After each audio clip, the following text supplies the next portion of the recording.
You're about to enter into a new world of knowledge, curiosities, and high strangeness. This is a podcast of Straight Up Strange Productions. You're listening to Mysteries and Monsters.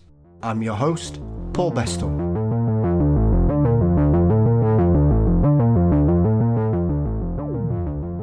The legend of the Banshee is perhaps one of the most well-known historical supernatural entities.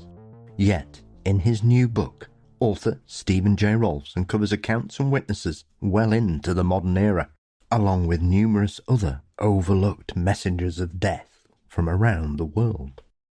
But before that, of course, don't forget you can support Mysteries and Monsters by signing up for patreon.com/Mysteries and Monsters.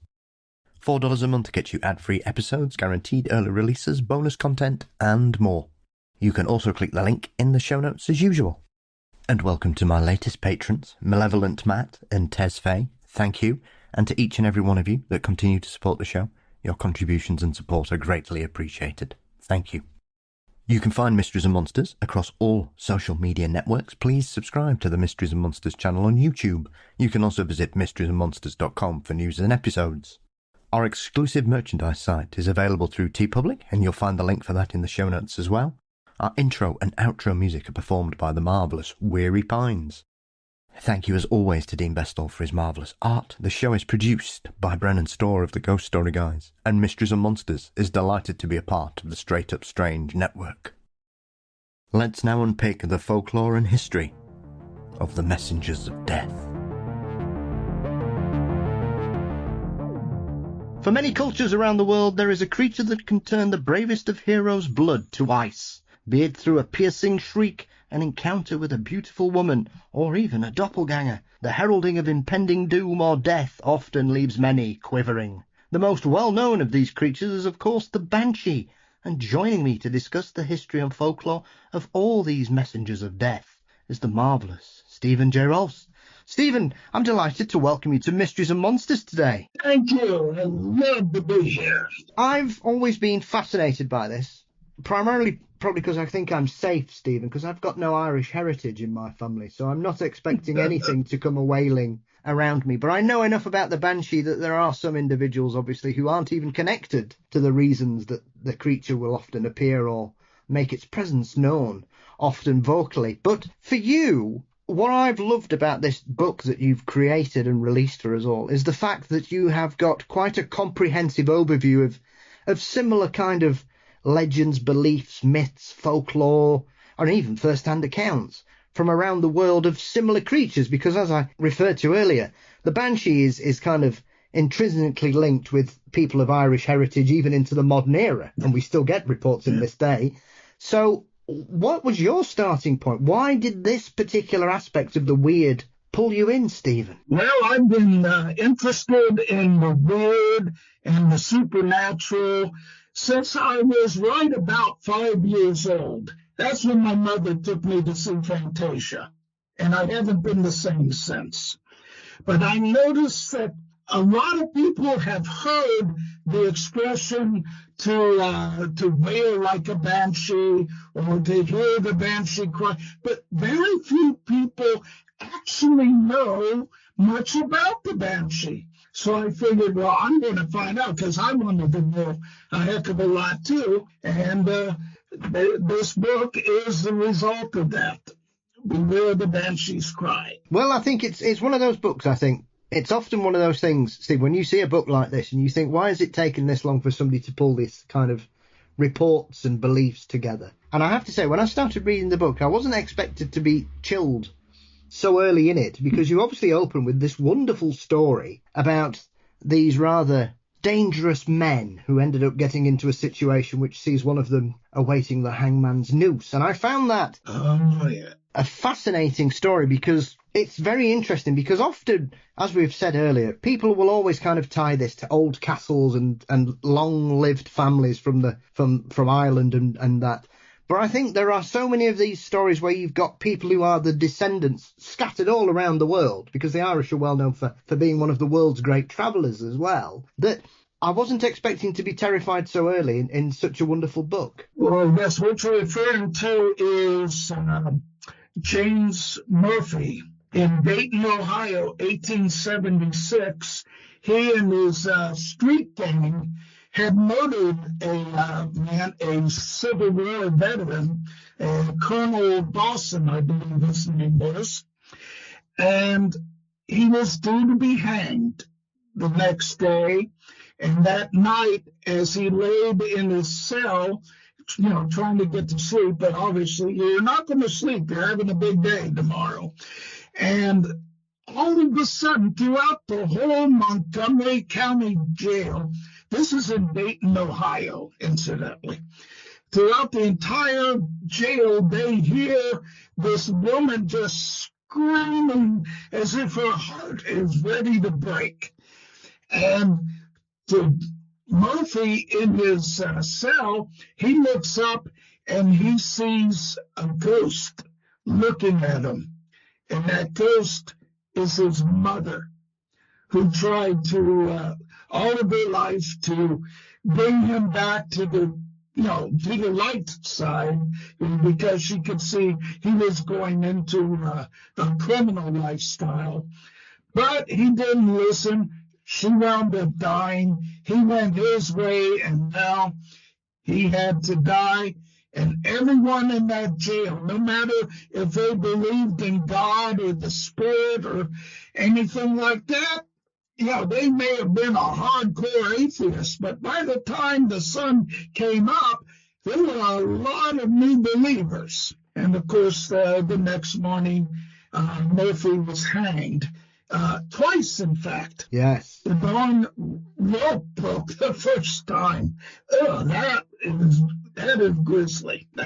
Absolutely. I mean, some would say it was a fitting end to such a varmint, Stephen, because he clearly had caused enough problems and pushed his luck one too many times. But I think sometimes we forget about the inhumanity of hanging. And I think Murphy is one of those many people who had the misfortune of being hung to death twice, because there are many stories throughout history of people noose snapping, or the trapdoor not working, or I've seen reports of people where they didn't measure the rope long enough and they've essentially touched the floor when they've gone through. So Murphy seems to be another one of those unfortunate souls that it makes you wonder, Stephen, because obviously he would have been quite sort of shocked and concussed and probably losing his bodily functions when they made him stand back up to bring him. Yeah, he was brave the first time. He was not so brave when they marched him up the second time. Yes. And luckily the second time they had another rope and they were able to do it. And then everybody was talking and everyone was asking, what's this I hear about a woman screaming?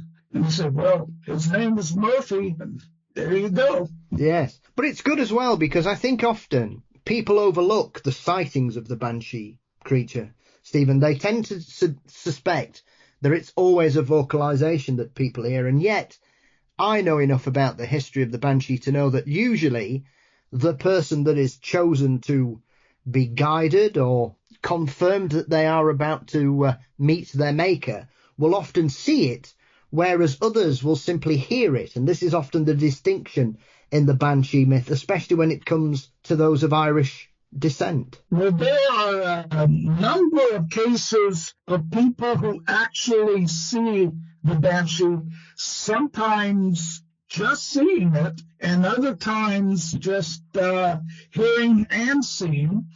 It's always she. It's ladies' night out. And she's usually about the size of a doll, dressed in fairy colors in a cloak, and almost always she is combing her hair.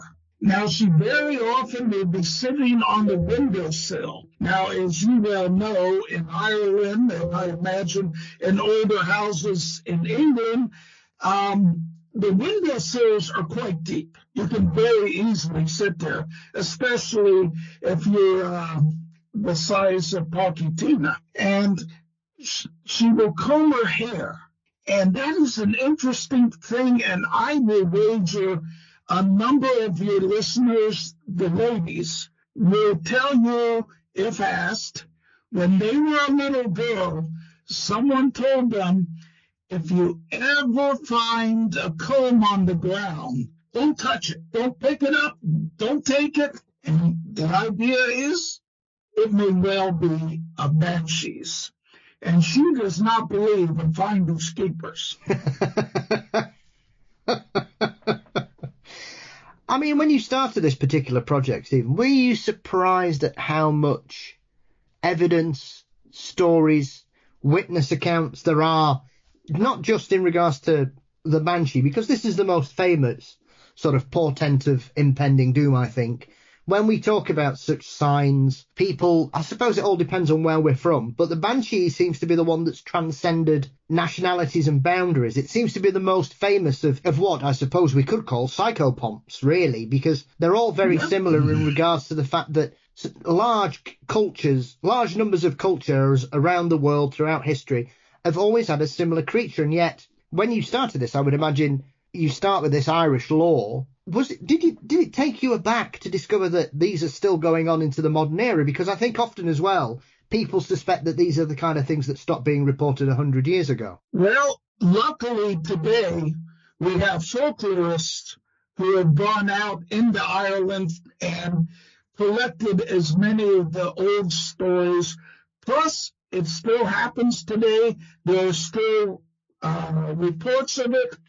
For example, in the city of Derry, there was a case of a person, an old man, who was lying on his bed, and he was dying. He wasn't expected to last through the day. The friends and the family came, and one of the people who was pretty much dragged along was a girl of about 12 years old. And she's sitting there watching, relatives talk, watching relatives praying, crying, the rosary beads were going, and she probably wanted to be anywhere else.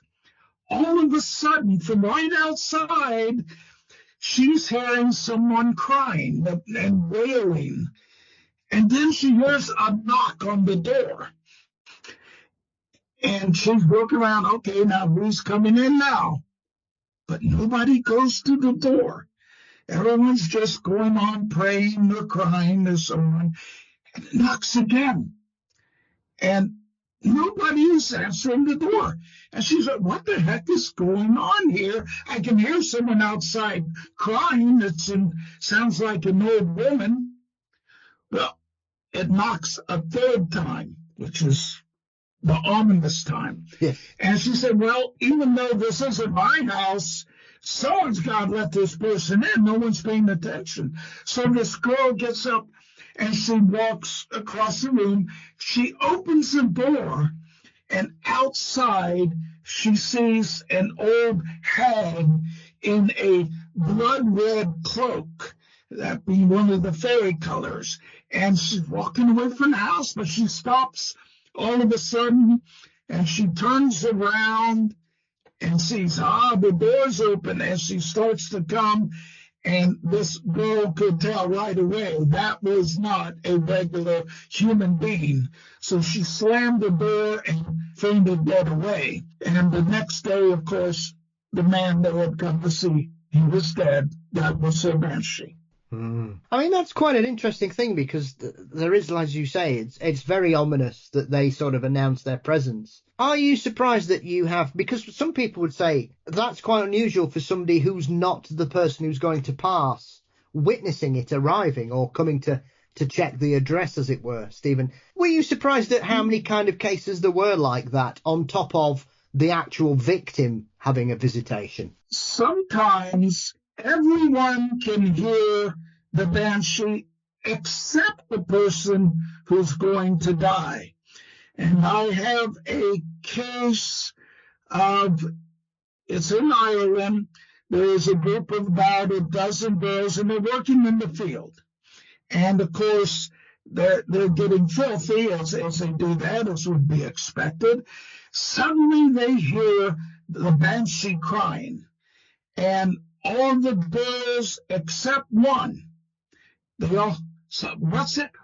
"Oh my God, it's the Banshee. Who could it be? Who's the?" And one of the girls say, "What are you talking about? What are you doing? Are you daft?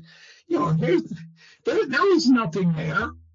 Well, after they finished their work that day, they went to where they usually went to clean up into a stream, and they wash their hands there and such. And wouldn't you know, the one girl who could not hear the Banshee fell into the water and drowned. And there was another case in Ireland, very modern. This is probably in the 1970s, of a young woman who seemed to have been a bit psychic. And she heard the Banshee one night outside, and she looked, and on the windowsill there was that tiny woman in, I think, like emerald green cloak, combing her hair and crying out. And of course, she knew immediately it was a Banshee, as she had heard one once years before. At that point, her mother came down and she asked her mother, "There's a Banshee right outside on the windowsill." She says, "What? Are you crazy? There's no sound. There's nothing. Go to bed. Relax." Well, she did. And the next day, she went to work. She came home. She was walking down the street. Here comes her mother running up to her and said, that a favorite aunt had just died. The Banshee always knows. Well, it is. I think often this is one of those things that it seems, as with the Grim Reaper, Stephen, that there is no escape for when the Banshee makes that call. It's almost one of those, it's just this sense of impending doom. And like you say, often when we look back, people say, "Oh, this must be terrifying." But I think I'd be more terrified because I know if I'm with people and they can all hear something and I can't, that's far more frightening than this ungodly wail that is often associated with it. There's a case from Scotland. Since you just had a guest on about Scotland not too long ago, I'll throw that in too. There were two girls and a boy. They were walking home from school, and they heard the wailing of, and I will mispronounce this, and former guests will probably be very upset, Banshee, who is the washer of sorrows, who washes the bloody clothes of the person doomed to die. And the girls could see the washerwoman, and they could hear her crying, but the boy, he said, "What are you crying? You're playing a joke on me." "No, I'm not going to believe it." "See, no, it's over there." "No, there's nothing over there." Turns out that boy died in a few days. It was his clothes that were being washed by the washerwoman.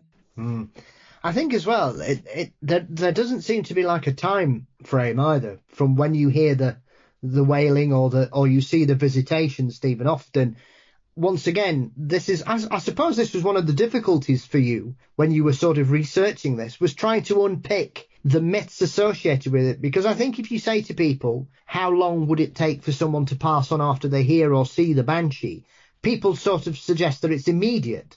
Whereas, as you say, and when you read your book, there are stories when it can happen any point, sort of, it would seem, in the following month. It doesn't happen.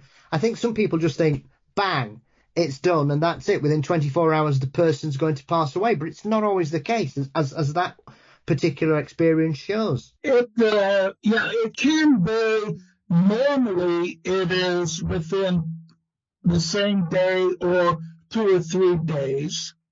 For example, there is a case of a woman, I guess kind of a wealthy woman in Ireland, and she's sitting in her parlor one night, I guess reading, and she hears someone screaming outside. A woman is just crying out, and she says, "Oh, someone's hurt. Someone needs help." She calls the servants, And she says, someone's outside, and they seem to be in distress. Do you run out there and see what the heck's going on? Well, the servants look at each other, and they all say the same, thinking the same thing. Am I getting paid enough for this? Well, I guess she did pay pretty well. And, job opportunities weren't that good, so they get the lanterns, they go out, and they look around, and they call out. No one answers. They came back in, and they said, no, I couldn't find anyone out there. They must have moved on. And she said, okay, well, she went on up to bed. And the next morning, all the servants are there. They had their breakfast, and they're getting ready to go out in the fields or do the tasks around the house. Only the lady of the manor has not come down yet. Said, now, what the heck's going on? She's always right on time, very punctual, and they're getting a little worried. So they find the newest maid, the one with the lowest on the totem pole. They say, go on up and tell Madam that, we're all ready for her. And she went up, and she came down very quickly. We can stop making breakfast for her. She had apparently died that night. The Banshee call was for her. I suppose as well, Stephen, being an American, were you surprised to see the differences? Because, as we refer to, Celtic culture is often sort of shoehorned into covering all the Celtic nations, but when you pull it apart, you can see that there are distinct differences between Ireland and Wales and Scotland and even Cornwall. Yes. And so I always get really annoyed when people say the Scottish Banshee or the Welsh Banshee, because I think they're just misrepresenting that particular strand of folklore, because both countries have their own versions and they don't call it a Banshee, do they? Oh, no. In fact, the word Banshee that we're using, that's on the cover of the book, is one of about 15 different ways to say it, and there's probably more. And it's actually the worst. Yes. It's kind of putting the sound together in one word. It's actually two words, mostly Baen, B-A-E-N, or variations thereof, which is woman, and she, S-I-D-H-E, the she. Now, the she is the mound, a fairy mound, not a pile of dirt, but of course, you have those in England and Wales and Scotland as well. Yes. And so this means a woman of the fairy mound, which some would say means that she is a fairy. But as we saw in the case from Dayton, Ohio, she could be a ghost. Or, now, I think your listeners will love this, she might even be an ancient Celtic goddess who has, been kind of taken down, no longer a goddess because Christianity came in, but who the heck would want to leave Ireland?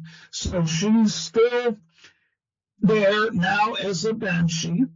And some of the names of Banshees connect them to various ancient goddesses, particularly Ione, who was a goddess of summer, fertility, all the good stuff. Abigail, who played the harp.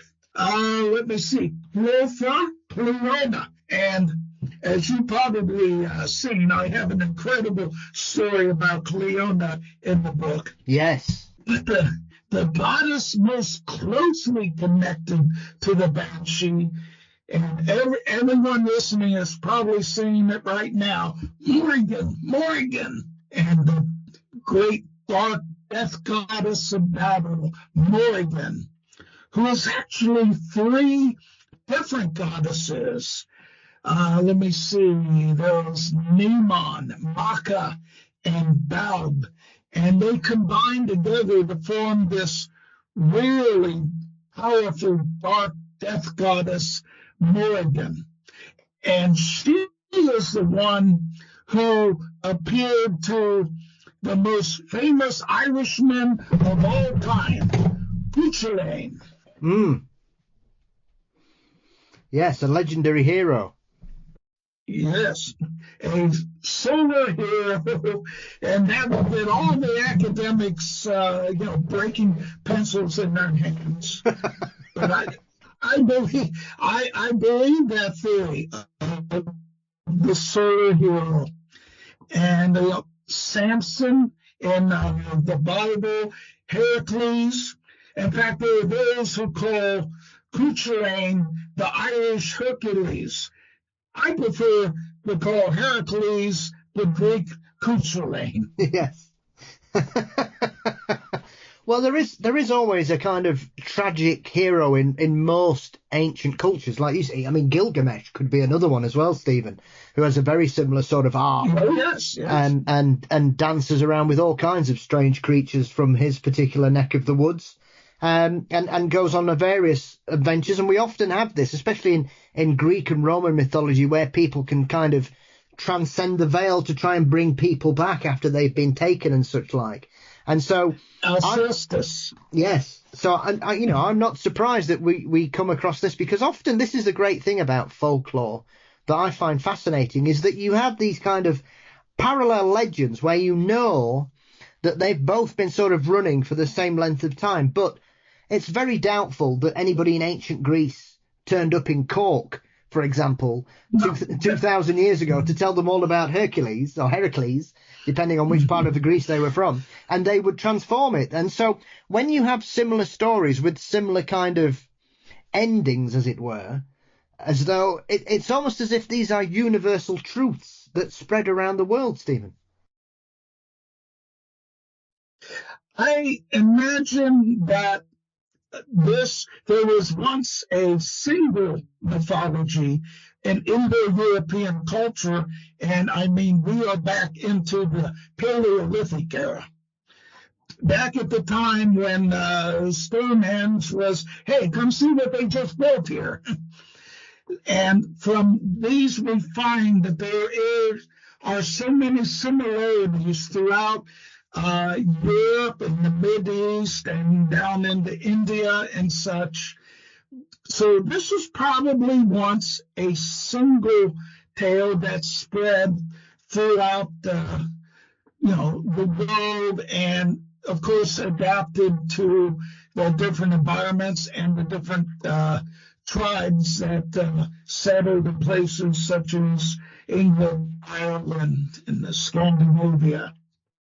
Did you find any trends as well? Because I know often people will suggest that it's only certain families, especially in Ireland, yes, that would be cursed by these visitations. I know often people say it's anybody whose surname begins with O, such as O'Brien or O'Keefe, or people who are known as McAnally, Max, be it a Mick or a Mac. And often anybody I know I've heard reference to, especially in regards to the sort of later settlement of Ireland by Normans and Saxons and people of English descent, that despite the fact that they had, to all intents and purposes, Stephen, they had become Irish, the Banshee didn't consider them Irish, and therefore they were safe from it, despite them desperately trying to become Irish, until they realised they'd become too Irish, and the Banshee said, actually, yes, you're now on the list. Yes, the Banshee is connected to one particular family, and there are cases where people have heard the Banshee and they say, oh, it's for my family, and they've actually heard a woman saying, I'm not going to wail for you people, I'm connected to the I think it was the Hennessy family, and that's who I'm doing, and then someone in that family will die. Yes, in some cases, there are Banshees connect to a family, and they consider this something to brag about. This means that I'm from a noble old Irish family. We have our own Banshee. course, you don't actually want to hear it, but you've still got it. It's still there for bragging rights. Yes, I used to be, I still am, friends with a family who can trace their lineage back to Ireland. They've got a very old-fashioned Irish surname, Stephen, and they've always kind of said the one thing we're very thankful about is that we had no Banshee legend attached to our particular family. Even though the father told me a few anecdotes over the years, which would suggest that I don't think they're as safe as they think they are. Because they seem to have quite a lot of stories about banshees for a family that didn't seem to have one. Well, there's also intermarriage. Exactly, that was my point. A daughter can marry into, like a Flynn or a Hennessy or an O'Brien, and next thing you know, they'll be calling for her. Of course, now where you're at in England, there is the Oxenham family with the white bird. Now they're located down in Devon. Yes. Which I believe used to be called Devonshire. That's the one part of England I would love to visit if I can ever get back there. Yeah. But there's a kind of a really neat story about this particular English death messenger. There was Margaret Oxenham, and she was ready to be married to a young man.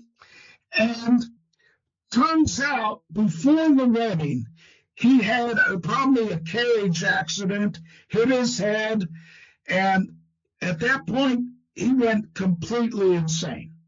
I mean, he could not take care of himself. Obviously, he could not marry.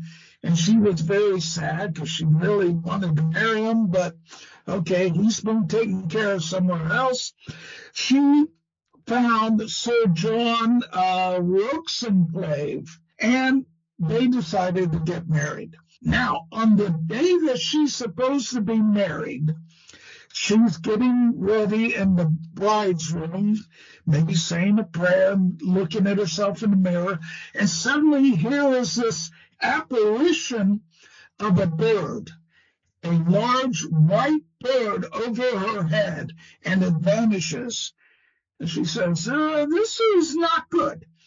And she goes on, she walks down the aisle with her soon-to-be husband, but all of a sudden, who should come in but the man who had gone crazy she was supposed to marry before, and he runs up the aisle, and before anyone can do anything, he pulls out a knife, he stabs her, and then he stabs himself.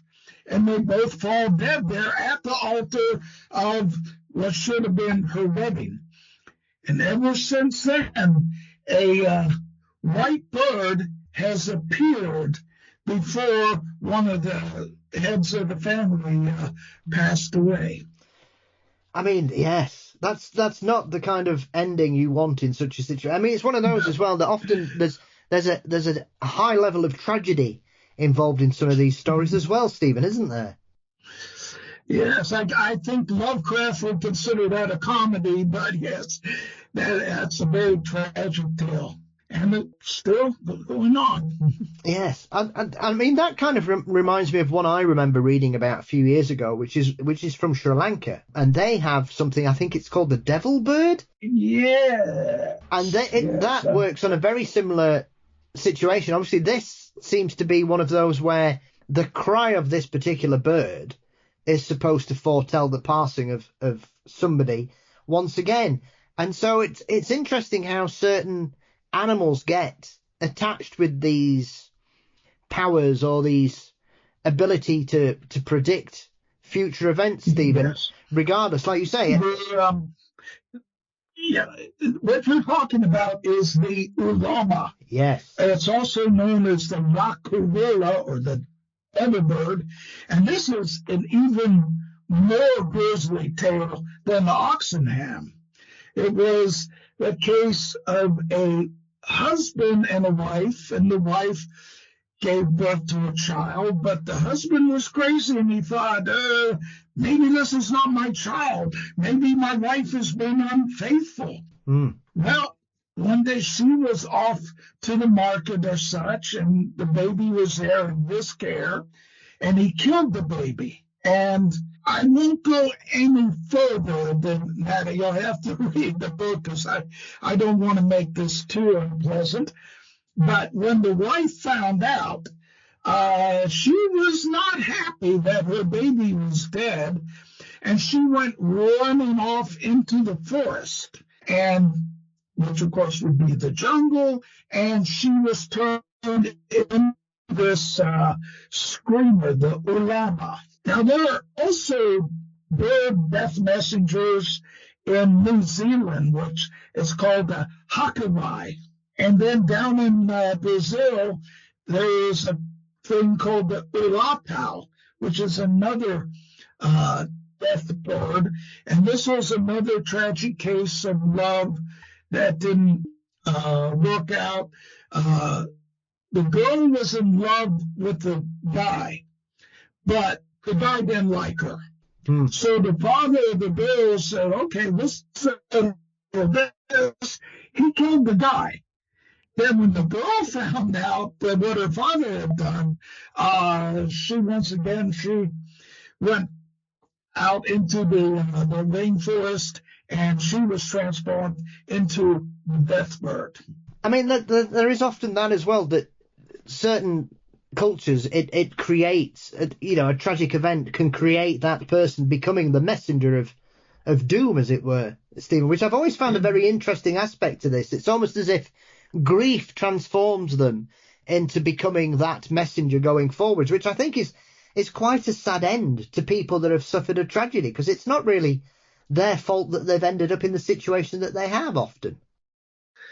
Well, a case like that would be one of the most famous banshees of all time, the one seen by Lady Fanshawe. And she was in a castle that was owned by the O'Brien family. I'm trying to think what county that was in. That doesn't matter. And in the middle of the night, she is woke up by a lady screaming outside of her window. The weird thing is, she's on the second floor, and there's a moat.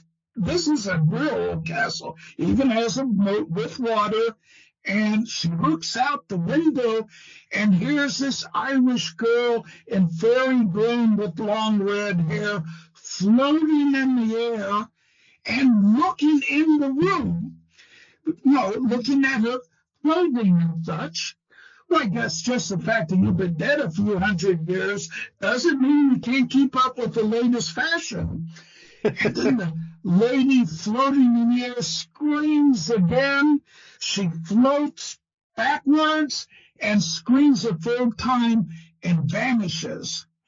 And Lady Fanshawe says, okay, time to go back to bed. I don't think I'm getting much sleep tonight.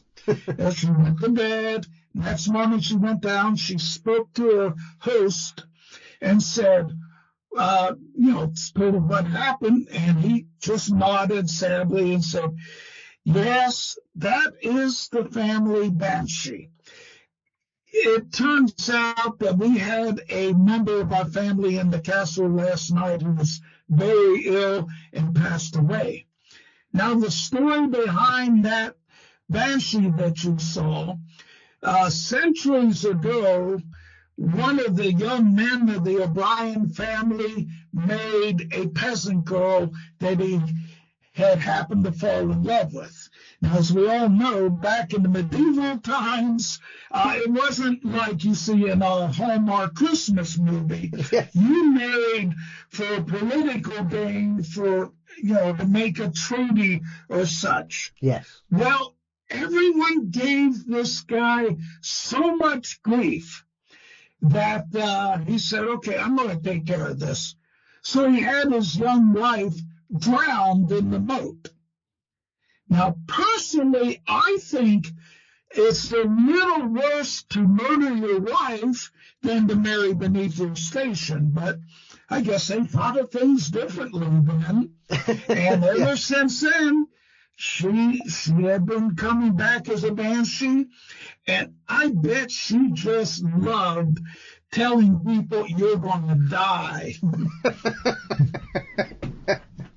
I mean, that's an interesting aspect to the Banshee mythology, I think, Stephen, because that is a prime example of a terrible end coming to someone who then, it's almost that's the audition they passed to become a Banshee.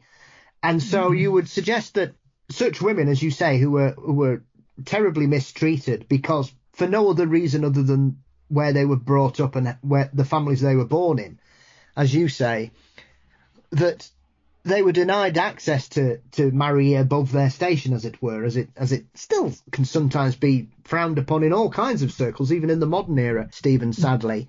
And so I feel sorry for her, but I'm sure, like you say, I'm sure she took great delight in terrorizing that family for the rest of all time. Yeah, I have about 3 or 4 instances like that in the book. I can't think of one right off the bat, but yeah, I know I've got some in there that I'm thinking this is kind of a motif. This is a repeating story that I keep running into here. Yes, I think what it tells us is that a lot of men in those days were shits, really, Stephen, and needed to treat people better.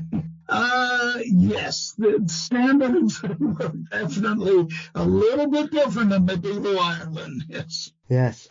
What I often find peculiar about this is often the kind of explanations that sometimes get forward, especially in Ireland, that people, as can often be found when it comes to folklore, Stephen, that people of a certain slant will dismiss folklore as the imaginations of stupid people who don't understand how things work. And when it comes to the Banshee, that they don't understand what keening is. And so I know what I know what keening is because I'm aware of how it works. I think a lot of people would be surprised, even though I suspect it still goes on to this day, but perhaps not to the level we could suggest that you would see in older days, where people would employ professional mourners who would wail and shriek and cry at the deceased's funeral as though it was the worst thing that could ever happen. And that seemed to go on, especially in Scotland as well as Ireland, that you would have professional mourners who were known as keeners. This is, I believe it is still existing, but you have to go way out, maybe like in County Donegal, where a lot of the old traditions are still in effect. But yes, the Catholic Church really frowned upon this because these mourners were paid. Many times they may not have even seen the person they're mourning even once in their life. And they probably wouldn't give them the time of day if they had. But here they're getting paid, so they're going to put on a good performance. And here we go. Thank goodness for folklorists, because they have been able to capture on tape some of the actual keeners, and they're wailing, which sounds exactly like the Banshees. So the two are very closely connected there. Yes. There's also that weird strand of keening as well, where certain communities would have a professional keener, Stephen, who seemed to, yes, if somebody in the village or the local community or lived in the farms around the area had passed away, it would be the village keener who was told, and she would sing a song that everybody then would be able to hear in the local area to announce the death of someone, and they would then congregate to discover who had passed, which I find a very strange way to alert your community. Well, effective, but it wouldn't be done today. Today we have these little phones in our hands, so everyone just moves instantly. Yes. When you were sort of spreading your eyes further afield, were you surprised how many cultures have similar stories, Stephen? Because I believe the Germans have one whose the basic translation is the White Lady. and there are the other Weisse versions. Frau. Yes, the Weisse Frau. Yeah. And so you have numerous ones. Were you surprised that they're similar, but they're also quite different? Because straight away, the German version is a beautiful white lady, often with blonde hair, when in descriptions in Germanic folklore, which is obviously different to what we see from Ireland, because usually they're wearing green, occasionally red. But there, it's a very distinctive sort of look for their particular version. The Weisse Frau is very similar to the Banshee, but of course she's always a woman, but the Weisse Frau will appear inside of a building. This almost never happens with the Irish Banshee. The Weisse Frau will be connected to a prominent family or a moderately prominent family. And the example I give in the book is the Hohenzollerns. With those familiar with history know immediately this was the ruling family of Germany for about 600-700 years. It ended at the end of World War I. Kaiser Wilhelm II was one.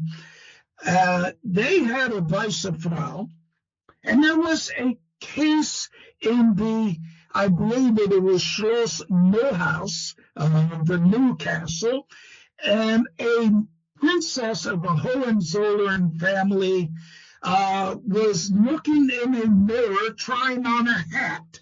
And she was just, admiring herself, and she saw out of the corner of her eye someone walking by. She figured it was one of the servants, and she just casually asked, "Oh, what time is it?" And suddenly she heard a ghostly voice say to her, "It is 10 o'clock, my love." And she turned around, and here is this skeletal creature dressed in white, almost like a wedding gown, and giving her this evil look and grin, and then vanishes. And within a few days, that particular princess went to join her ancestors.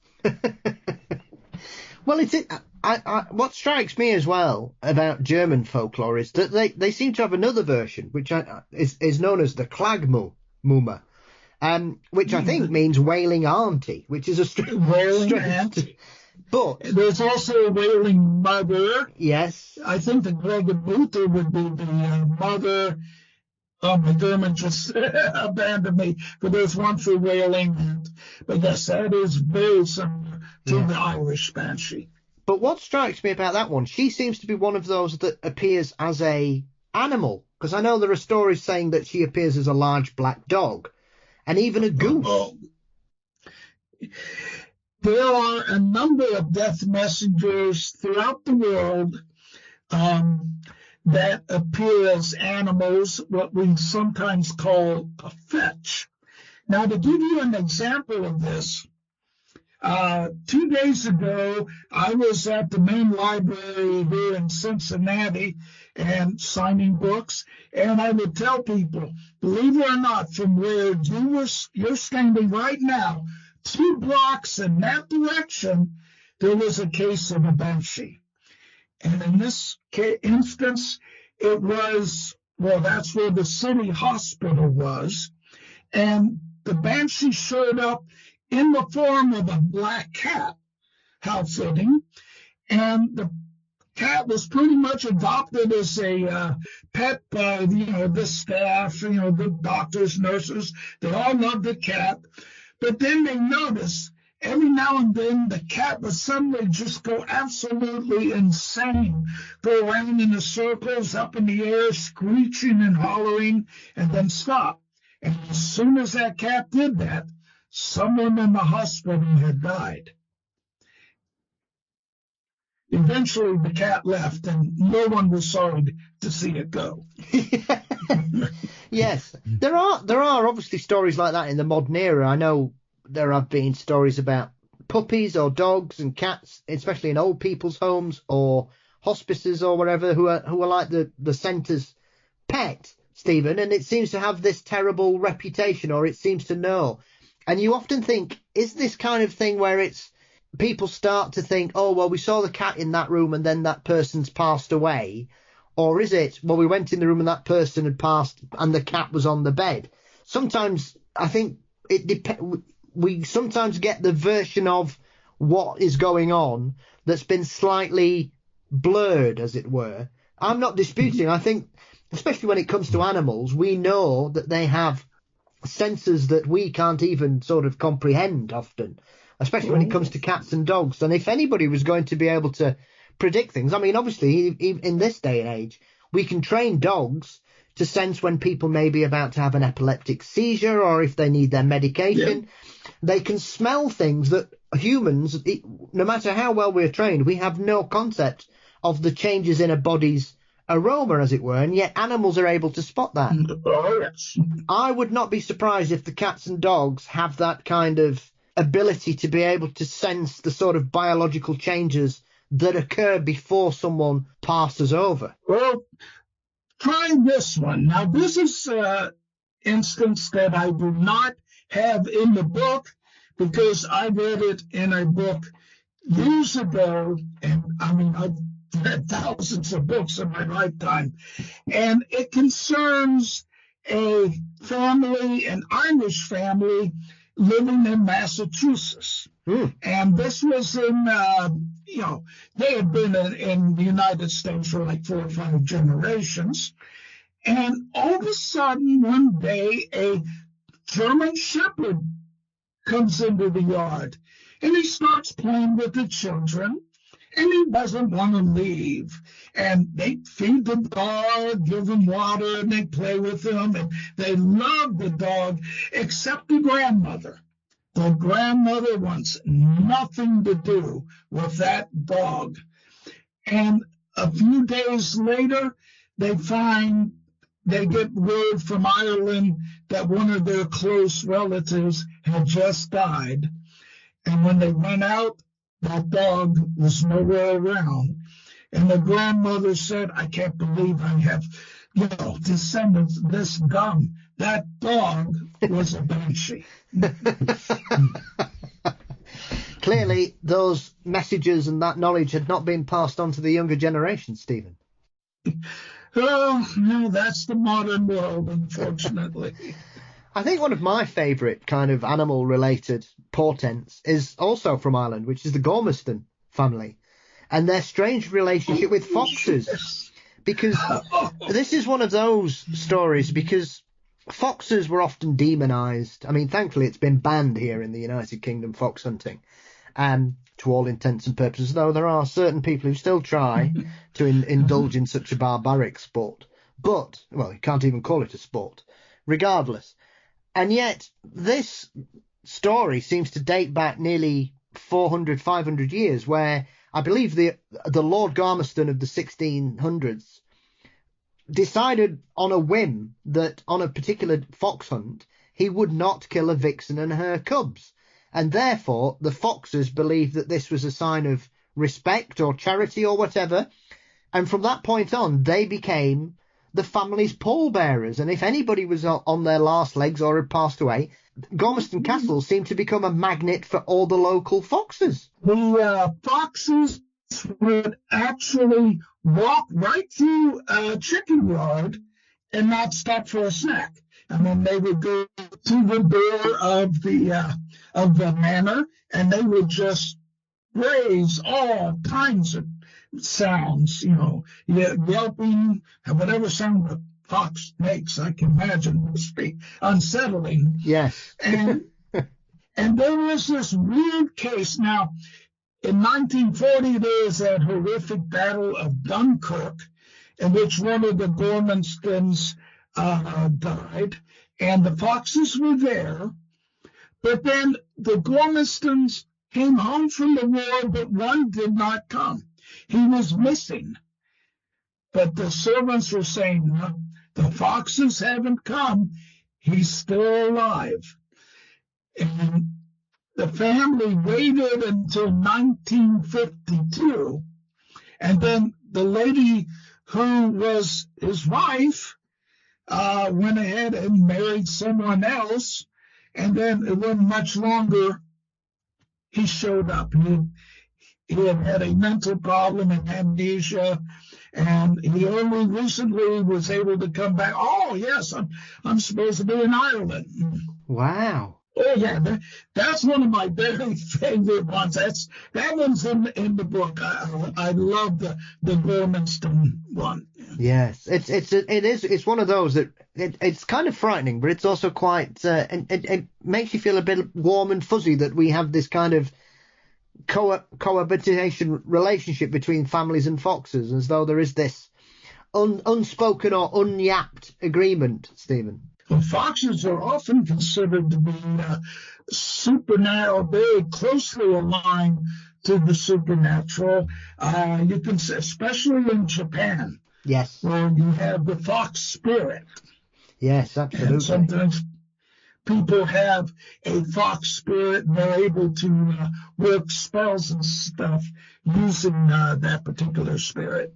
Yes, I'm also intrigued by it's not just animals or ghosts or spirits that sometimes can predict or announce an oncoming death. Whales is this wonderful, well, I suppose it depends if you see them or not, Stephen. I'm using the term wonderful, where they have these wonderful things called corpse lights. Yes. Which is interesting. Were you able to find variations of this around there? Because obviously the corpse candle is a very specific one to a particular region of Wales as well. I mentioned that in the book. Probably next to Ireland, I have most of it from Wales. There's a lot of really gloomy things. There's a case of a bunch of young men, maybe about 4 or 5, and they're going out to do a little mountain climbing in Wales. And as they're walking along, they saw a fire in the house of a ferryman. And they go running down to help to see to get the family out, help put the fire out. And the house is fine. There's nothing wrong. And they go on their way. They're sitting in a pub with some other mountaineers from another group. And they said they saw the same exact thing. The same thing happened to them. Well, they all go on their different ways. They climb their mountains. They come down. They come back. The house is burned down. Which is not what you need, Stephen, at all. No. Now, you were speaking of animals. One rather amusing tale of a animal spirit called, and I will mispronounce this for your benefit, Filja from Scandinavia. They can be like a banshee. If you have a dream of this woman with long hair riding a gray horse towards you, that means you're going to die. Sometimes a Filja will take the form of an animal.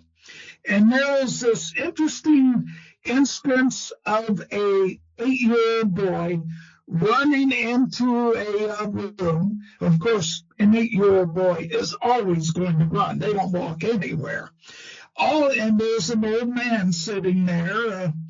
And all of a sudden, the boy just falls right on his face. And there was nothing there. And he gets up, and the old man is just laughing himself crazy.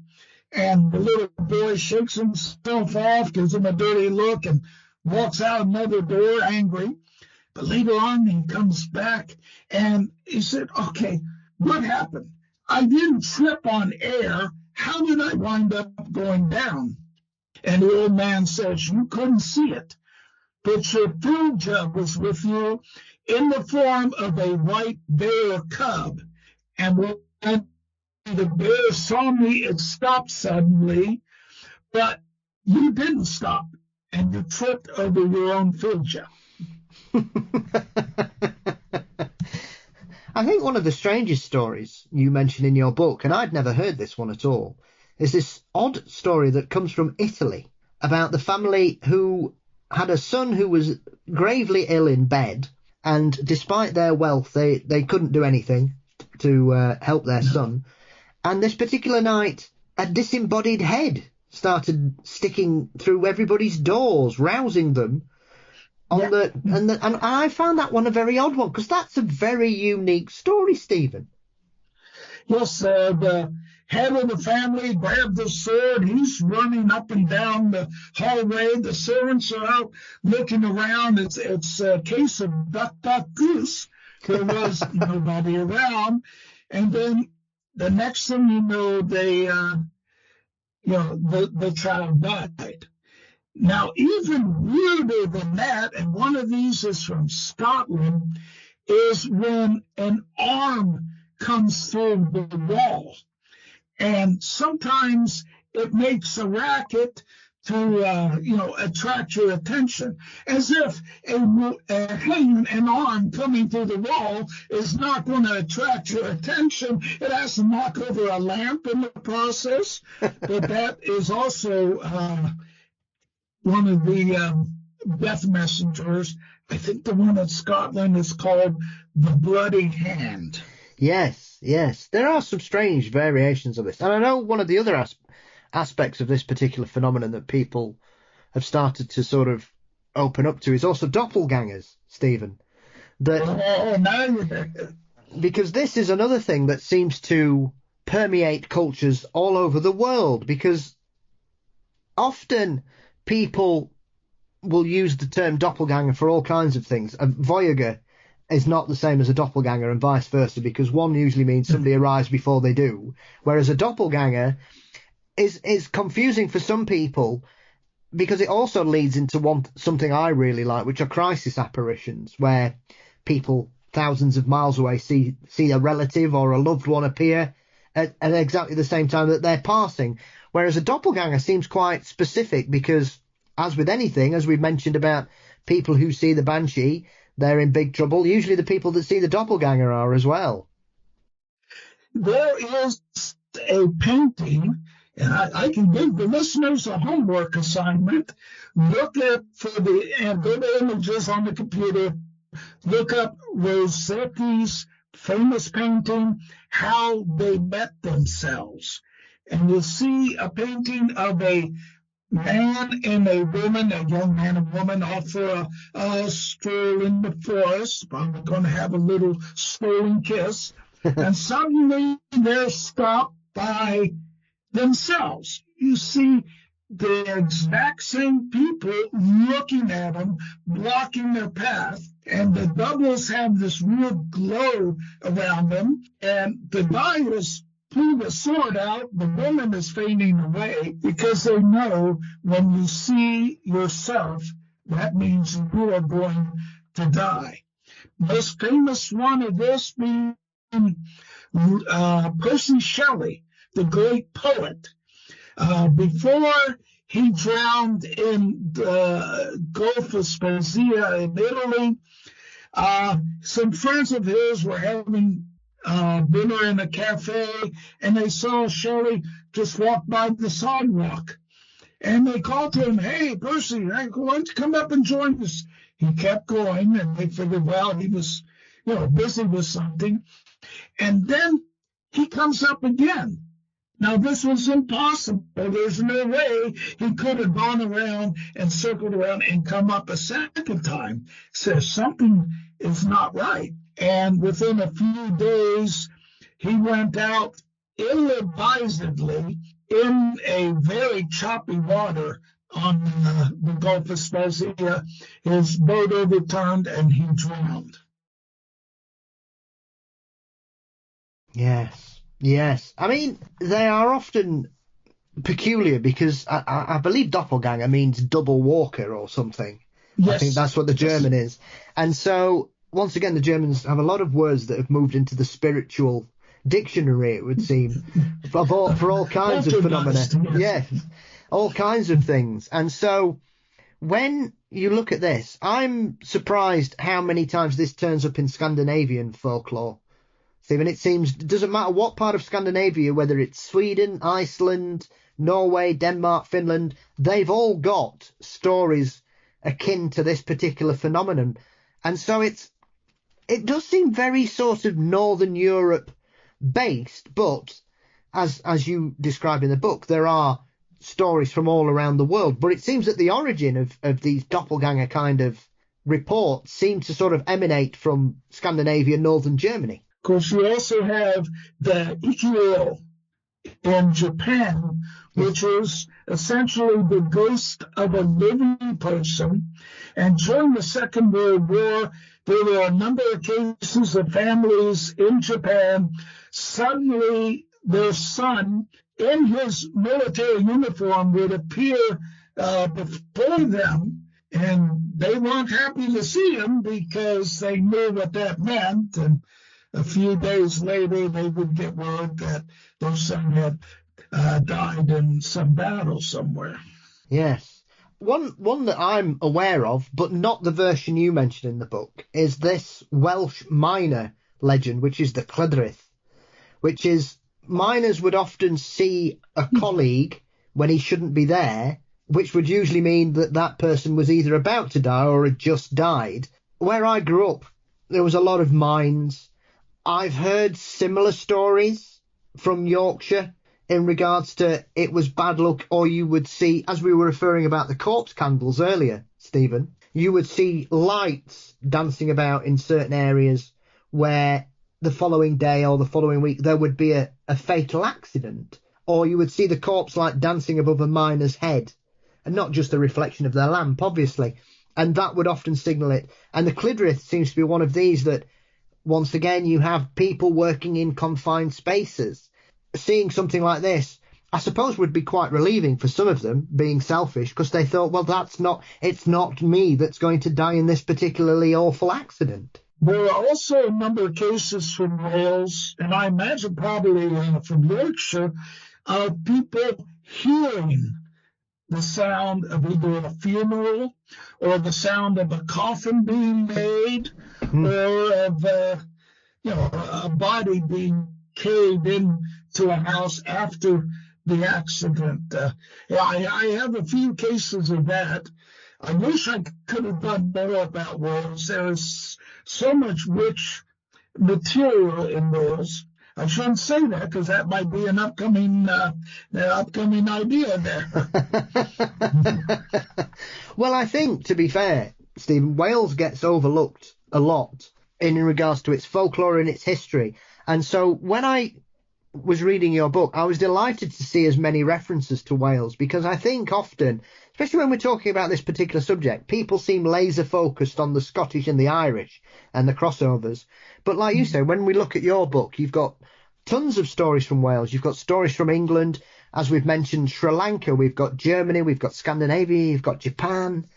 It's incredible, really, that there is such a variation of this. And it shows you, as you refer to there about the Welsh history and legends, how much more there is out there that we just need to scrape away, because often I think a lot of these wonderful stories get lost because they're not in English. Yeah, it is. That is a problem in folklore, is that as each generation passes away, sometimes the lore does not move on to the next generation.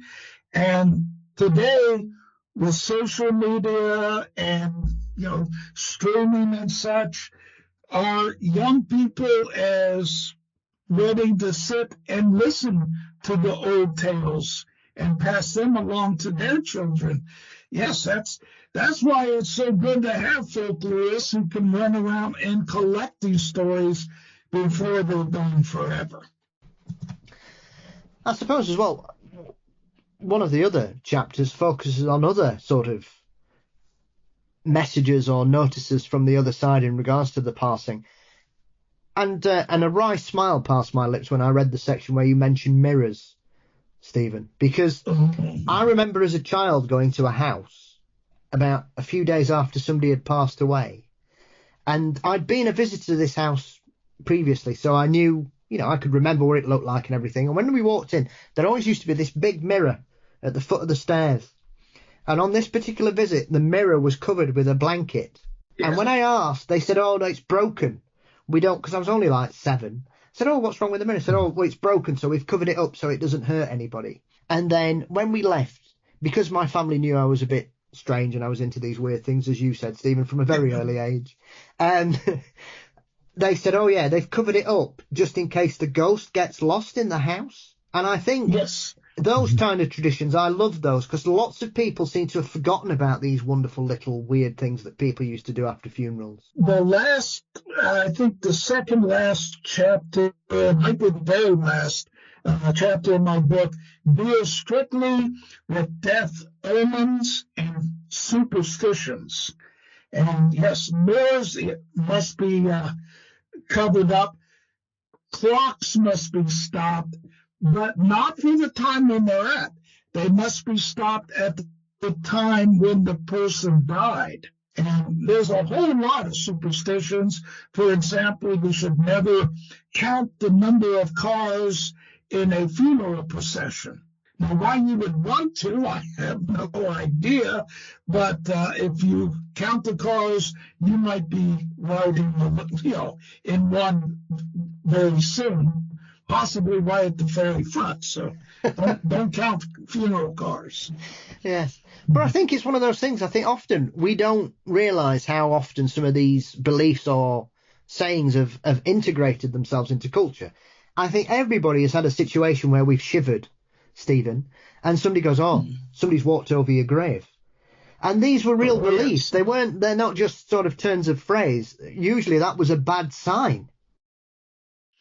And sometimes they say a cat walked over your grave, because cats are supposedly somewhat connected to the other world. As we saw in the Cincinnati hospital. Yes. I was very disturbed as well to hear that in Vermont, sneezing before your breakfast on a Sunday is bad news as well, Stephen. That's terrible news in the summer if you've got hay fever. Yes, and I imagine in spring in Vermont you would be doing a lot of sneezing. Yes, antihistamines must go through the roof in Vermont, one would suggest, Stephen, because nobody wants to be sneezing on a Sunday by the sounds of it. No, of course, my source on that one was an article written in the 1800s. So that superstition may not still be around. But others do. For example, in my own household, on New Year's Day, you got to do all your laundry on New Year's Eve.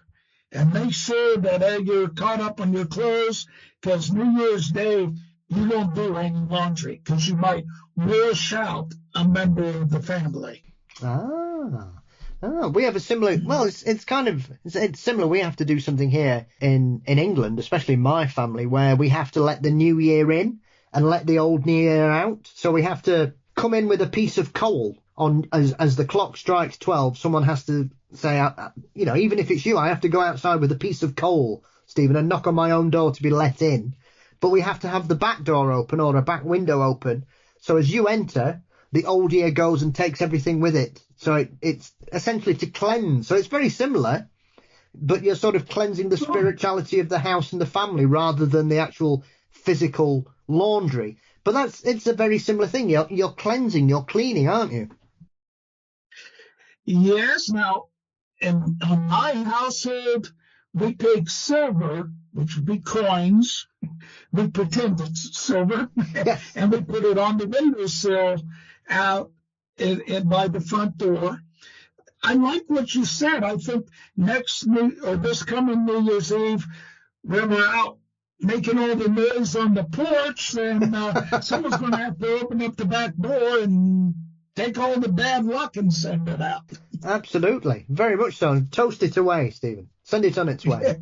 I mean, before I let you go, Stephen, what is your belief now after starting the book to finishing it and releasing it into the world, as it were? Have you found a bigger thirst for this particular thing? Because obviously, as I referred to at the beginning of our conversation, you're someone who has written extensively about local history and a deep love of that particular subject. And so you've managed to couple both loves of history and the supernatural together for this particular book. Has it given you a thirst to explore any other strange traditions or creatures of this ilk? Well, I can't tell you exactly what I've got cooking right now because my IT department will reach for a blunt object. But let's just say we're going to get a lot of really weird stuff from me.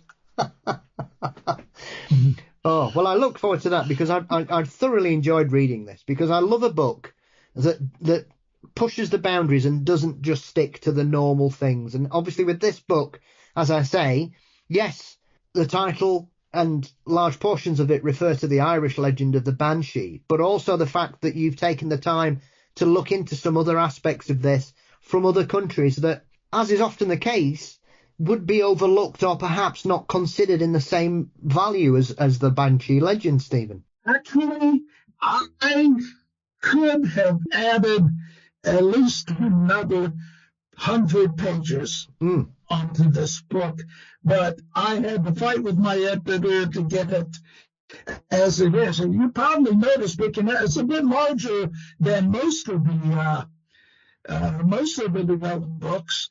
And I was on a roll, but unfortunately, I had to have it cut off. Yes. Yeah, well, it's certainly, you could never describe this book as being like a pamphlet, Stephen, no mistake. No. But it's well worth it, but because, like I say, you've clearly put your research in and pulled this together. And so I think anybody who's got an interest in folklore that they may not be aware of, as well as their love of particular Irish legends and myths and stories, would be well versed to get a copy of this, because I think when you find a book that tells you about things that are outside of the normal parameters for this particular phenomenon, it's worth every penny of it, because it's one of those books that I knew a lot more about this particular subject when I'd finished it than when I started. I'm quite well read in regards to the supernatural, but there were a lot of aspects, especially in regards to Scandinavia and Germanic lore and certain stories, as we mentioned, from Italy as well earlier, that I'd never heard of, Stephen. So I thank you for bringing these to our attention. It was, believe me, a pleasure, a work of love. So what's next for you? I know you've alluded to that. Are you continuing to write your articles and work on other projects going forward, Stephen? Probably won't be doing too much in the way of articles, but like I say, I am heavily involved in research and something that I think your listeners would really love. And I'm not allowed to say it because I blurted it out on another podcast and I heard about it later. That's quite all right. We'll keep your secret safe.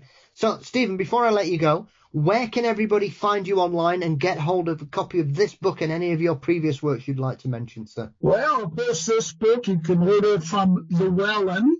They have a lot of good books there. You probably get lost in their catalog. And, of course, the usual places, Amazon, Barnes & Noble, and hopefully at your local bookstore. For me, I'm on Facebook under Stephen J. Rolfes. And my son keeps that up and, with all my latest events. Fabulous. Well, I'll put links to both in the show notes so people can track down a copy. And as I said, I recommend anybody with a love of folklore or history or just generally spookiness would be well within themselves to get a copy of this, because it's a brilliant book. And I just want to say thank you again for such a wonderful and intriguing conversation, Stephen, and I wish you and your family the very best for the rest of the year. Thank you. The very best to you and your family.